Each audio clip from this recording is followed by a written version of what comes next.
sabihin ko, I will take full responsibility, magdating tayo sa korte, hindi naman tatanggapin yan.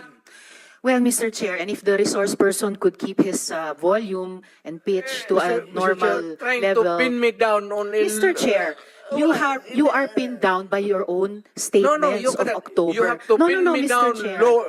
I'm not trying to pin you down lawfully. on The air. exchanges are no longer productive. Mr. The hearing Chair. is Do not pin me suspended. down on semantics. Sabi nyo rin po kanina, you take full legal responsibility for the consequences of the drug war. Yes. Kanina rin, Yes. kanina rin sabi nyo, maraming mali.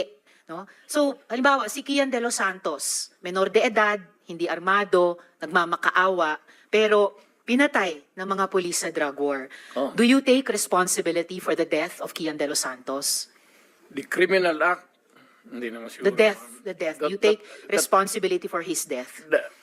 Walang maniwala na abogado sa akin yan. That Hindi would po, be sir. long shot. Hindi po, abogado. Nandito pa lang tayo I sa was Senado, hindi sa referring Korte. to the policy na ginawa ko para sa mga pulis. Yes, sir. At nagbunga yung polisiya. I take full responsibility Yes, for and that. what about yung bunga ng polisiya na libo-libong namatay kasama si Kian De Los Santos? Do you also take full responsibility for that? Because in October 2020, na-quote po kayo na sinabi nyo, if there's killing there, I'm saying I'm the one, you can hold me responsible for anything, any death that has occurred in the execution of the drug war. Noong October ulit, October 21, noong 2021 naman, in a Reuters interview, kinwote kayo na sinabing, if there is any person who is going to prison, it would be me. I assume full responsibility. So, do you assume responsibility for the death of Kian De Los Santos, Mr. No. Chair? No. How about Ala- si Carl Alam mo, ma'am, Anthony Nunez? before you rumble on those many things, No, I'm not rambling, Mr. Chair. Very specific yung mga tanong ko. the specific ang law, guilt is personal. Tanong ka muna ng abogado. Okay lang po. Kayang-kaya kong magtanong sa abogado. Sige, tanong ka itanong muna ko ngayon po. before we proceed. No. Hindi tayo I magkakaintindihan have prepared dito. these questions with my Guilt legislative is staff. personal. Yes, it's very personal. Hindi mo pwedeng ipasa sa iba yan. No, hindi po ito pagpasa. Ah, Iniimbestiga kaya nga. po ng Blue Ribbon yung war on drugs at yung naging bunga ng extrajudicial killings dyan. And I am basing my question dun sa mga sinabi ninyo repeatedly, parang tuwing Oktubre nga sinasabi nyo, na you will take responsibility. Correct. So now let me ask you about Carl Anthony Nunez, 20 years old. Walang nahanap na droga o baril sa katawan niya. Sabi nga ng investigador, mistaken identity. Do you take responsibility for his death? You know, ma'am, can I ask for a recess of just a It's few all right, minutes? Mr. Chair. Yes. Hearing suspended. Mr. Chair, ang tanong ko po ay, if you take responsibility, as you said in October 2020, as you said in October 2021 about assuming responsibility for the war on drugs, do you take responsibility for the death of Carl Anthony Nunez, Mr. Chair? Alam mo, yung policy, ma'am, hindi mo nakuha yung policy ng presidente. Nakuha ko po, policy I maker was din po talking ako. about the policy. I take full responsibility yung sinabi ko na war on drugs.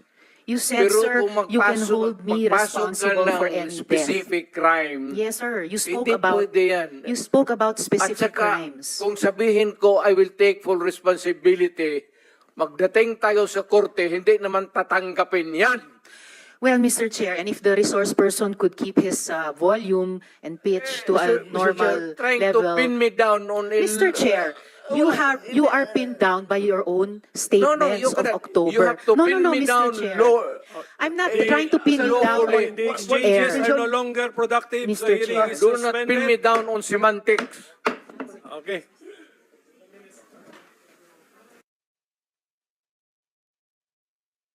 Statements of October. Mr. Chair. I'm not trying to pin you down on The exchanges air. are no longer productive. The hearing is Do not pin me suspended. down on semantics. Wait a minute. Paano hindi ka pero yung nagsishouting tayo? Pahingahin na natin. Gusto itanong sa kanya. Tanong sa kanya. Alam mo kung ginagawa niya?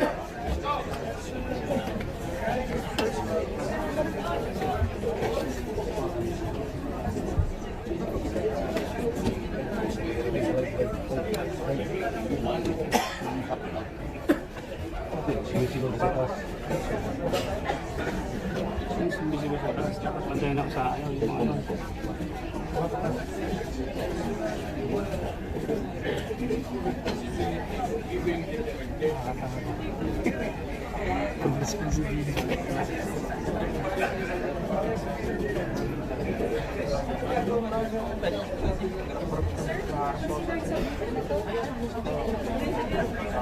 Mr. Chair, can I be given punta lang ako ng CR? Sige, sir, go ahead. Ako daw sa news dito.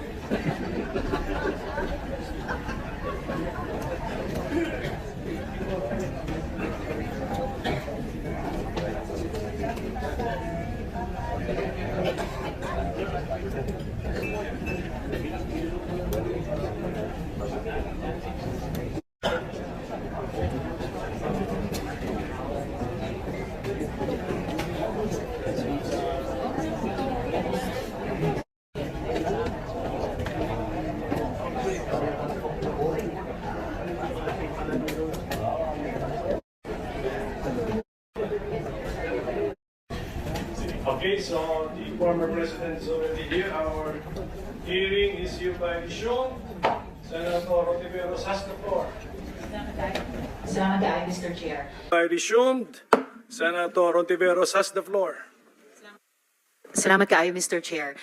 So, i-summarize ko na lang yung unang line of questioning ko. The point of my question tungkol sa assuming responsibility or not kina Kian, Carl Anthony Nunez, itatanong ko rin dapat sa Althea Barbon na 4 years old, at si Carl Arnaiz, at si Reynaldo de Guzman alias Kulot, na-confirm sa Caloocan Court na the evidence was merely planted by the police. Ang point ng unang questioning ko na yon ay kung ina-acknowledge nyo o hindi na yung policy nyo caused the death of innocents. So lastly, Mr. Chair, actually may mga 100 tanong pa sana ako sa dating presidente pero na-high blood yata sila sa akin. So 2 huling tanong na lang. Una po. Yes, Mr. Chair.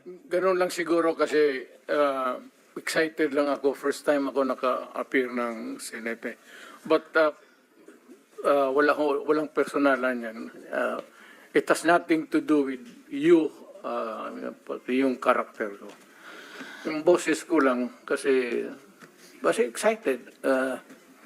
But if you are offended by the demeanor, then mag-change gear ako. I'll try to do it with moderation.